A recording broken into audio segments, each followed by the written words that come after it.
প্রেম করছিল, এর জন্য আমি ঘুমাচ্ছিলাম। এখন পরে আমার দাদি, আমি আরেকটা দাদা ছিল, ওই দাদা মিলে মাছ মারতে গেছিল।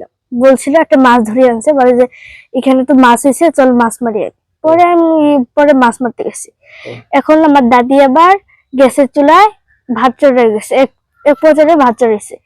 তারপর এখন আমরা ভাত চড়ে গেছি, ওদিক দিয়ে পরে দাদা বললো যে বাসায় যাওয়া হলো না, গন্ধ বেরিয়েছে। দাদা কয় যে ভাতটা আবার পুড়লোই নাকি। পরে যা দেখে, আসিয়া দেখে ভাত পুড়তেছে। পরে ওইখান থেকে আমরা মাছ মেরে আসলাম। আসি এখন কাটলো, আমি বললাম দাদা আমার শরীর খারাপ লাগতেছে, আমি একটু শুতি। কে বলছে? আমি বলছি যে দাদা আমার শরীর খারাপ লাগতেছে, আমি একটু শুইতে গেলাম। ও যা খাইছি, হ্যাঁ খাইছি, লুডুস খাইছি।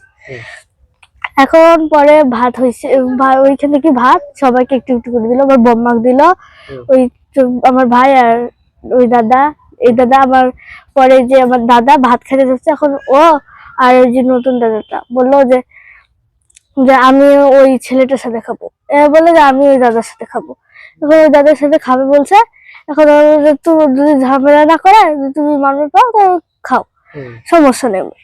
পরে এখন ওই ঘর থেকে আম্মু আসিয়া একেবারে বললো যে কি জানি একটা বললো যে আমি লুডুস হাতলাম, লুডুস খাইলি না, ভাত হাতলাম, ভাত খাইলি না, ভাত হাতলাম, ভাত খাইলি না, তুই এখন ভাত খাস। পরে বিরক্ত করতেছিস কে? পরে আমার দাদি বললো যে এত এমন করতেছ কে, ছেলেটা তো ভাত খেতেছে, ছেলেটা তো ভাত খেতেছে। কয়ে যে আর মনে হচ্ছে আপনার বিরক্ত হচ্ছে, আপনার বিরক্ত হচ্ছে। আমার কোনো বিরক্ত হচ্ছে না। পরে আর কইছে যে এমন করো কে, তুমি ছেলেটার সাথে এমন করো কে। পরে আমার আব্বু সে কথা, এই খারাপ মহিলাকে তুই এমন করছিস কে।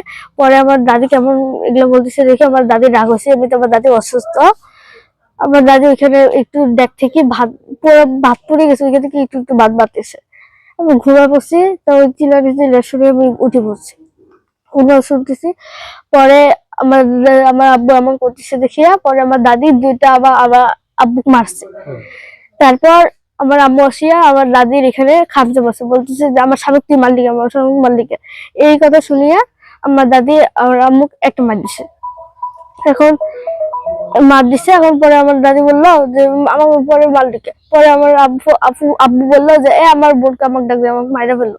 পরে আমার আম্মু দৌড় দিয়ে গেছে ওইখানে। কিন্তু আমার আম্মু উচিত ছিল ওইখানে না যায়, ওইখানে আমার দাদি আমার বাবা বলা লাগতো যে তোমরা ঝগড়া করিও না, চুপ করে থাকো। ওটা কথা কিন্তু আমার দাদি, আমার আব্বু ওটা, আমার আম্মু ওটা করেনি। পরে ওই ঝগড়া লাগছে। পরে আমার দাদি আমার আম্মু মারতে ধরছিল। পরে আমার ইবা ফুপু আসছিল না, পরে আমার ইবা ফুপু বাসটা কাড়িয়ে নিয়েছে, আমি ঘরের মধ্যে থেকে শুনতেছিলাম। ওই আদা খেতে ঢেল মারছে। পরে আরো একটা বাস নিয়েছে, ওইটা আমার দাদি আবার কাড়িয়ে নিছে। আমার পরে ওইখানে আমার দাদির এগুলো অসহ্য লাগতেছিল দেখে মাথা ঘুরতেছিল। পরে আমার দাদি ওই দরজার ওইখান থেকে একটা লাঠি নিয়ে আমার আব্বুকে একটু আস্তে মারছে। এখন এটাকে খুব চিল্লাছিল। পরে আরো অনেকদিন ডাকি আনলো, একেবারে এমন চিল্লানো শুরু করছে। পরে পরে আমারই মাথা ঘুরতেছে, এই জন্য আমি চুপ করিয়াছিলাম। আচ্ছা, কি হয়েছে আপনাদের বলেন তো দেখি। আপনার ছেলের সাথে নাকি কার সাথে কি ঝামেলা, বা আপনাকে মারধর কেউ করেছে কিনা, কি বিষয় একটু বলেন তো, ঘটনা কি? আমার ছেলের সাথে, আমার ছেলে আমার এই যে একটা ছোট বাচ্চা নিয়ে, ছোট বাচ্চাটা ওর দাদার সঙ্গে সাথে করতেছে, আমার চাচাতো ভাই ওর সাথে খাচ্ছে। তখন আমি ওই যে খাক, ওর দাদা যদি সহ্য করতে পারে খাক।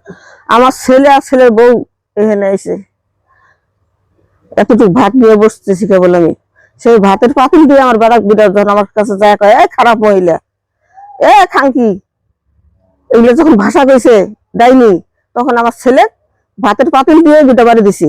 তখন আমার ছেলের বউ যায় ওর মাথার উপর দিয়ে যায় এই যে খামচারের দাগ গুলো দেখো, ওই যে চুল টুল সব আমাকে ধরতেছে। তখন আমার ছেলে কয় কি, ও আমার ছেলের বউ দুটো দিছি ওই ভাতের পাতিল দিয়েই। দেওয়ার পর আমার ছেলের বউ এক দৌড়ে যায় মানে জোর করে নিয়ে এসছে। নিয়ে এসে করতেছে আমার স্বামী মেরে ফেলাইছি, আমার তার ছেলে মেরে ফেলাইতেছি, এগুলা সহ্য করা করতেছে না, লাঠি নিতেছে আমাকে মারবার জন্য। আমার ছেলে স্বামী